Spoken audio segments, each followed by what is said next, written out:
আলু খেতে আসলাম, আলু তুলতেছে। দেখেন আলু উঠাই কেমন করে, আপনি দেখাই আলু কিরকম হয়েছে তাও দেখেন।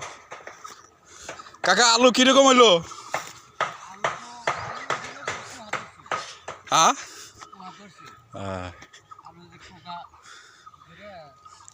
আলু হয়েছে কিন্তু পোকা ধরেছে।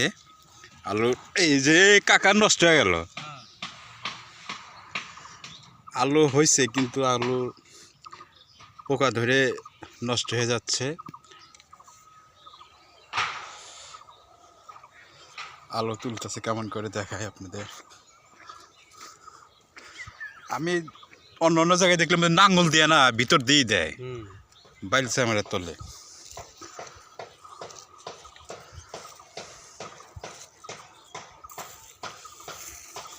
আলু তো খারাপ হয় নাই বুঝছেন, কিন্তু ওই যে পোকা রইতো।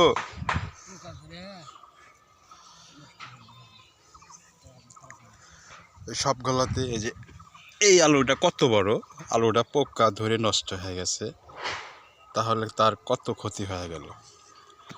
আলুর মান অনেক ভালো হয়েছে কিন্তু পোকা নষ্ট। প্রত্যেকটা আলুরে কি অসুবিধা দেখেন। এই আলুগুলো কি করবে, তাহলে কৃষকের কত ক্ষতি হয়ে গেল। দেখেন আরও আছে, আরও দেখাই আপনাদেরকে।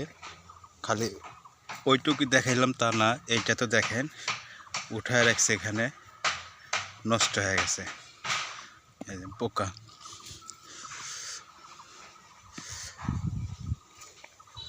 আরও দেখায় এই যে এখানে উঠায় রাখছে একই, তাহলে কি পরিমাণ তার ক্ষতি হয়ে গেছে।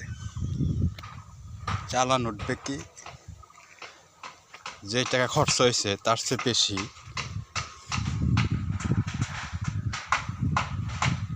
লোকসান তো অনেক টাকায় যাবে, কারণ আলু চাষ করতে অনেক টাকা খরচ হয়ে যায়। লাভ তো উঠবেই না।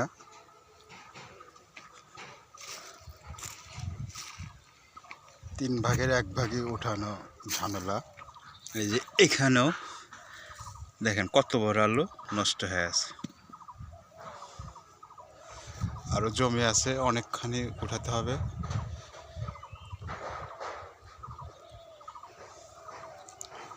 তাহলে কামলার দাম কি থাকবে?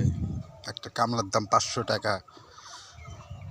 যদি 2-3টা কামলা নিয়ে থাকে, তাহলে আলু যে নষ্ট হয়ে গেছে, তাহলে তার এই আলু এসে কামলার দামই তো দেওয়া যাবে না। আলুর দামও কম, 20 টাকা কেজি।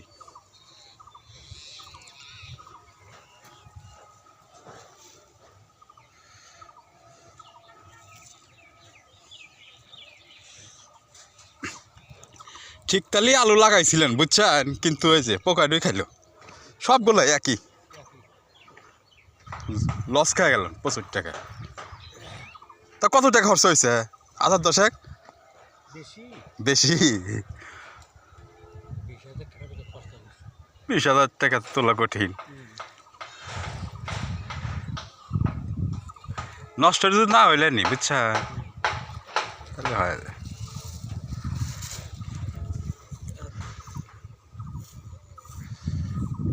শস্য আবাদ করছেন না? হ্যাঁ, শস্য ফাইন হয়েছে কই? এখানে শস্য কেটে রেখেছে। সরিষা অনেক সুন্দর হয়েছে, কিন্তু আলুতে অনেক লস যাবে। মানে তার চালান তো উঠবেই না। 20,000 টাকা খরচ হলেই তার 5,000 টাকায় তোলা কঠিন বিষয় হয়ে গেছে। আর এই সাইডে সরিষা পেকে গেছে। আমি আইলা রাস্তা দিয়ে হাঁটতেছি, পুরো সর্ষে পড়ে পড়ে আছে, কারণ পেকে গেছে সেই কারণে।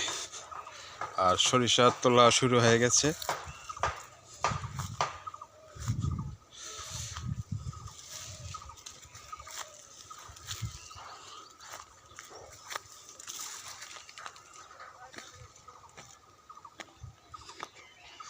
ওই পাশ দিয়ে সরিষা তুলছে, দেখেন সরিষা উঠে গরু বাঁধে রেখেছে, ঘাস খেতেছে। সামনে জমিতে সরিষা তুলতেছে। চলে সামনে আগাই, দেখাই আরো আপনাদের। একটা করে লাইক কমেন্ট দেওয়া ভুলবেন না। ভিডিওটা দেখলে একটা লাইক দিয়ে দিয়ে খুশি হব।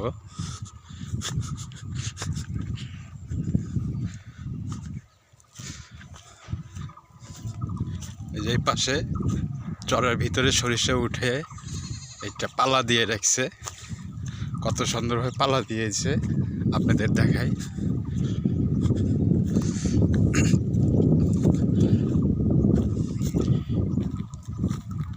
দেখেন কি সুন্দরভাবে সাজিয়ে রেখে দিয়েছে। এই সরিষা জাগ দিয়ে দিছে, মানে কয়েকদিন পর এই সরিষা এখানেই সরিষা বের করবে।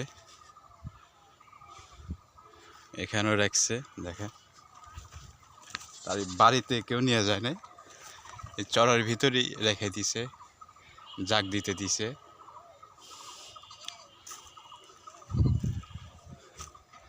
এর আগে ভিডিওতে আপনাদের সরিষার ফুল দেখেছিলাম, অনেক সুন্দর ফুটেছিল একসাথে, এখন পেকে গেছে একই সাথে।